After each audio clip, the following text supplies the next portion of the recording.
अब मुसलमानों का असली हिमायती कौन है?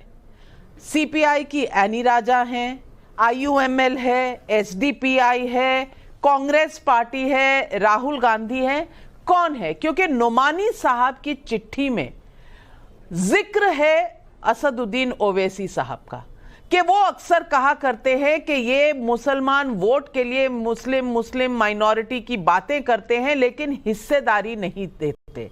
और बाद में कहा कि ना सिर्फ पहले ये कह रहे थे असदुद्दीन ओवैसी, अब ये राजनीति से परे भी लोग कहना शुरू कर चुके हैं। तो असल हकदार है कौन? और क्या मुस्लिम वोट का ही सारा लेखा जोखा है ये जो इंडिया अलायंस में हलचल चल रही है? ना देखिए, असली बात तो यह है कि अल्पसंख्यक करके मुसलमान को भुला दिया गया और सबसे बड़ा जो वोट, सबसे बड़ा जो हिस्सेदारी अल्पसंख्यक समाज में है वो है मुसलमानों की। लेकिन मुसलमानों का नाम भी लेना गवारा कोई नहीं समझ रहा था। आप देखिए, उत्तर प्रदेश में ये कहा गया कि हमने पीडीए बनाया, पिछड़ा दलित अल्पसंख्यक, फिर 15 दिन के बाद वो पिछड़ा दलित आदिवासी हो गया, फिर वो पिछड़ा दलित आधी आबादी हो गया, फिर वो पिछड़ा दलित अगड़ा हो गया। तो कोई किसी तरह से कोई स्टैंड नहीं क्लियर था कि जो ए है पीडीए में ये है क्या। कई बार ऐसा हुआ कि जब मुसलमान की बात आई तो मुसलमान का नाम ही नहीं लिया गया। आपको याद होगा, अभी एक प्रोग्राम हुआ था आपका लखनऊ में, उस लखनऊ में आप ही इंटरव्यू ले रही थी।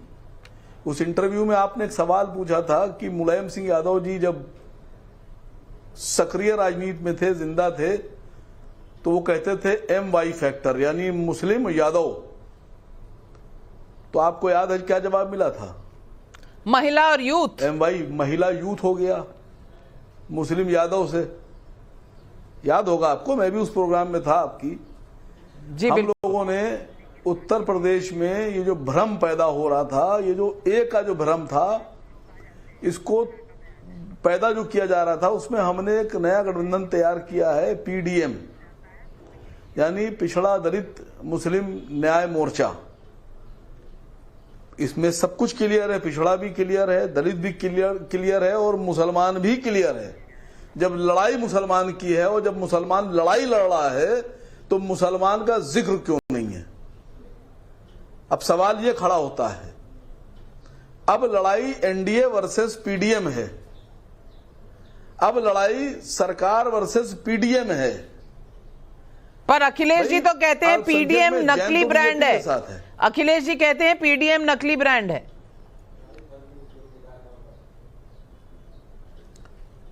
अब पहले तो उनको यह तय कर लीजिए कि वो पीडीएम से लड़ रहे हैं या एनडीए से लड़ रहे हैं। अखिलेश जी से सवाल पूछिए कि उनकी लड़ाई पीडीएम से है या एनडीए से है। आप किससे लड़ रहे हैं? लड़ किससे रहे हैं वो पहले तो ये तय कर लीजिए। आप किससे लड़ रहे हैं? हम तो एनडीए से लड़ रहे हैं। हमारी लड़ाई, हमने अभी बोला, आपके मैंने क्लियर बोला। देखिए, अल्पसंख्यक की बात कर रहे हैं। अल्पसंख्यक में जैन बीजेपी के साथ, सिंधी बीजेपी के साथ, बाकी और जो है वो सब बीजेपी के साथ। मुसलमान जो फैक्टर, बड़ा फैक्टर है, जिसका नाम लेने में दिक्कत हो रही है, वो 100% बीजेपी के खिलाफ। और उसके बाद साहब हमारा वोट भी लेंगे, हमारा नाम भी नहीं लेंगे, हमको कुछ देंगे भी नहीं। तो पीडीएम जो है वो असली फाइटर है, ओरिजिनल फाइटर है एनडीए के खिलाफ, सरकार के खिलाफ। अजीज खान साहब, अब जी ये जवाब तो आप असीम वकार साहब को जरूर दे दीजिए, क्योंकि अखिलेश जी राम मंदिर तो गए नहीं, हाँ इफ्तारी जरूर करने चले जाते हैं, और जब इफ्तारी करते हैं तो कांग्रेस की इफ्तारी नहीं करते, वो सीधा दूसरी जगह में चले जाते हैं। अब ये चक्कर क्या है, मामला क्या है? देखिए नाविका जी, संविधान ने सबको हक दिया है कि वो अपनी अपनी बात को रखें और अपने अपने कैंडिडेट को, जो पार्टियां हैं, वो चुनाव लड़ाए और किसी भी रूप में लड़ाए, चाहे वो पीडीएम के रूप में लड़ाए, पीडीए के रूप में लड़ाए, एनडीए के रूप में लड़ाए, इंडिया के रूप में लड़ाए। इस पे मेरा कोई काउंटर नहीं है। हर शख्स आजाद है और इस लोकतांत्रिक व्यवस्था में वो अपनी बात को रख सकता है। देखिए, आज जो सबसे बड़ी बात है, अभी देखिए नलिन कोहली जी, उन्होंने कहा कि बीजेपी ने कहा वायदे नहीं इरादे हैं। मैं तो इनको सिर्फ इतना कहना चाहूंगा, इरादे नहीं, ये झूठे वायदे हैं। इन्होंने अब तक 10 साल में ये नहीं बता पाए कि इन्होंने काम क्या क्या किया है।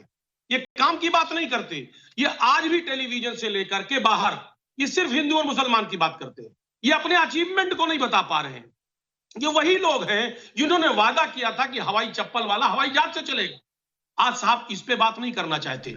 आज भी माननीय अमित शाह जी पश्चिम में थे, उन्होंने कोई अचीवमेंट की बात नहीं की। वहां पर भी हिंदू मुसलमान, हमारे देश के प्रधानमंत्री, यशस्वी प्रधानमंत्री, वो अचीवमेंट की बात नहीं करते, वो भी हिंदू मुसलमान। हम जानना चाहते हैं कि इस देश का नौजवान आज जानना चाहता है कि 10 साल पहले आपने वायदा किया था, आपने कहा था बेरोजगारी हम खत्म कर देंगे, आप उस पर बात क्यों नहीं करते?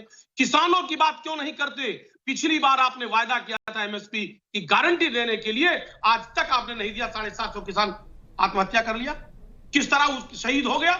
सवाल इस बात का है कि कब तक गुमराह करेंगे हिंदू और मुसलमान के नाम पे। आप कह रहे साहब इफ्तारी में जाते हैं, गुमराह कौन कर रहा है? गुमराह कौन कर रहा है? असीम वकार साहब, गुमराह कौन कर रहा है? पहले ये तो बता दीजिए। सपा कर रही है, कांग्रेस कर रही है या बीजेपी कर रही है? मुझे कंप्लीट करने दे प्लीज। अच्छा, अजीज खान साहब कंप्लीट करिए, फिर वकार साहब। देखिए, नाविक देना चाह रहा था, बात करती है, हमेशा भाईचारे की बात करती है, कौमी इत्तेहाद की बात करती है और हमेशा करती रहेगी। हम नफरत पैदा करने वाले लोगों के खिलाफ हैं, जो भाई को भाई से जुदा कर रहे हैं, पड़ोसी को पड़ोसी से जुदा कर रहे हैं। आज बीजेपी ने यह माहौल बनाया है और वो चाहती है कि उससे सवाल ना किया जाए। वो ऐसे हालात पैदा करके लोगों को गुमराह करना चाहिए। जवाब दीजिए असीम वकार साहब, माहौल कौन खराब कर रहा है? नहीं, देखिए सीधी सी बात, आप मुसलमान का वोट लेना चाह रहे हैं लेकिन हक देना नहीं चाह रहे हैं। यह फैक्टर इसलिए खड़ा हुआ कि पल्लवी पटेल आपके साथ थी, अपना दल कमेरावादी इंडिया गठबंधन का हिस्सा था।